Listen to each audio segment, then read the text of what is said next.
So, on behalf of Howl's Moving Castle, Howl, Sophie, and myself, students, welcome back. This is part two of a three-part lesson about food, which I just had some, which is partially why I'm so late in getting this to you. But anyway, one of my favorite F words, food. So here we go with part two. The first thing I want to do is share with you a description of a dish that I did not write this description. This is the description I found. The thing that I can tell you about this particular dish is it describes a food or a couple of foods I'm really not that even fond of. But the thing about this description that I'm about to read you, after I read it, I'm immediately interested in trying this dish. So let me share it with you. And here we go. So this is a seafood dish involving shrimp, not my favorite seafood, but the succulent plump shrimp, deliciously sauteed in crunchy chili flakes and paired with the zesty, crunchy salad of mushrooms, cucumber, and sweet corn, turned out to be the refreshing start to my Saturday morning I didn't know I needed. Here's the thing, I'm not even a huge cucumber fan. I don't really like corn off the cob, and shrimp is probably my least favorite of all seafoods. But after reading that description, I want it. So, what's the trick? Because one of the challenges for us in this week's lesson is how do I make someone who might not even like my comfort food be interested in it? And that all depends on how you actually describe the food. Describing food that we like as simply being good or tasty or delicious, while those descriptors are true and they are helpful for us, they're not helpful in bringing other people into that space and describing them in a way that will get them interested. And again, one of the challenges, and restaurants have to do this all the time, is how do I write a menu? How do I introduce certain foods to people that they may have never tried, that's going to keep them interested, that's going to get them interested and want to spend their hard-earned money to buy this dish. And so that's really the challenge of what we're looking at today. But I have some tools for us. So if you don't have it in front of you yet, go ahead and go to our worksheet for today, and I will pull it up on the screen. Here you are. And for those of you wondering, that is a great photo of Julia Child holding a massive fish, and she is so lovely and wonderful, and I love listening to her talk. But a couple of passages for us at the top, always changing out the quotes. Tell me what you eat, and I will tell you who you are. Again, we cannot separate identity from food. Jean Anselme Bruyère Savarin en French gastronomie. Sorry to to everyone for that. But this guy, he's basically making the point, and he's an old dude, like he's like 1700s old. We can't separate ourselves from food. It's just part of who we are. And I love this from Julia Child. People who love to eat are always the best people. And what she has in mind there is a certain type of person that eats slow. You cannot make quality food. You cannot enjoy food if we do it fast. And it's very un-American. I realize that, but that's where we're going for with these exercises. We are zooming in closely to something that might be very familiar to us, but we're trying to make it familiar to other people who don't have that shared experience. So here we go. Today is all about helping you to describe your actual food.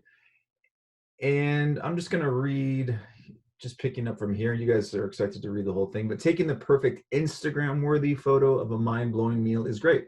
But when it comes to describing food, capturing it in words is truly unparalleled. After all, while pictures are great for conveying the aesthetics and artful plating, they naturally fall short when it comes to describing nuanced flavors and emotional experience a delightful meal can offer. So that's what we're trying to do with our comfort foods. Whether you're focused on a bowl of ramen noodles or top ramen noodles, or whether your comfort food is a Snickers bar, this is the challenge for us. And so, again, I've already read this food description for you, and a well-written food description is going to get a reader interested because it's turning on all the reader's senses.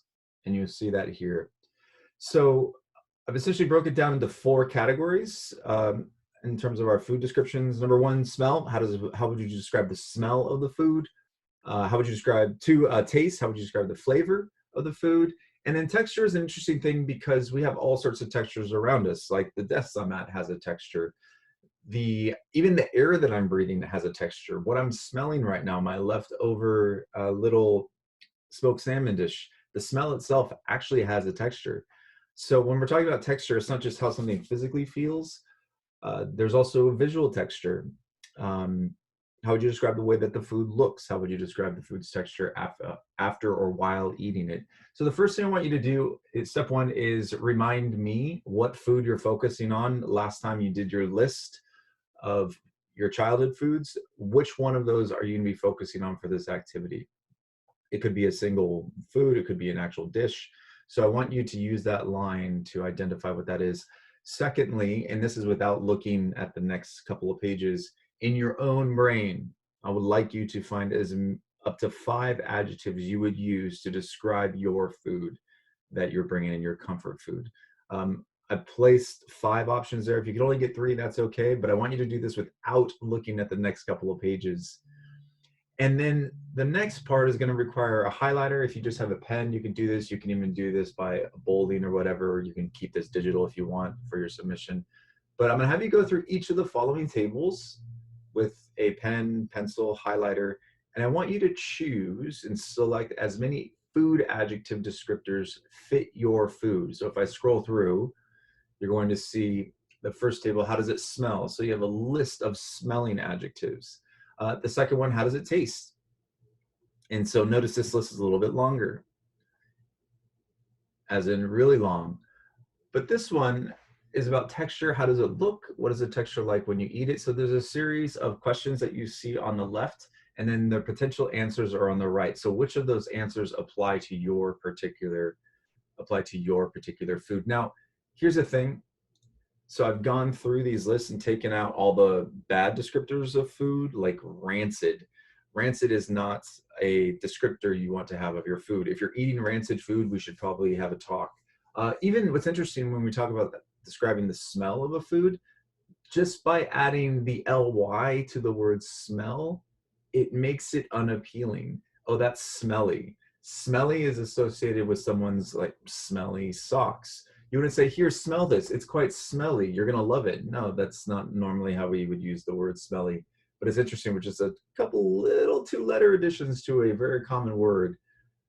It can go bad really quickly. So, but I do want you to get into the smell description, the taste, flavor, all that stuff.